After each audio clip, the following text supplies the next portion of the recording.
கையில சுத்துறிய எதுக்கு? நீயும் சொல்லு விட்டு பார்த்துடணும் அதுக்காக. சில்லறைய கேக்குறிய எதுக்கு? கடன் சொல்லி விட்டு போயிடுவே அதுக்காக. என் ஆட்டமா ஏழக்கெல்லாம் ரேட்டு ரொம்ப ஜாஸ்தி தான். எல்லாத்தையும் இங்கே விட்டா சோறு தண்ணி நாஸ்தி தான்.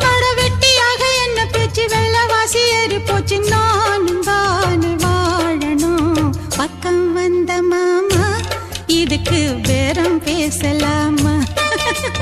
பாக்கு பாய போட்டு படிப்பேன் பயாஸ்கோப்பு பாட்டு. எப்படி எப்படி சமஞ்சது எப்படி அப்படி அப்படி சமஞ்சது அப்படி.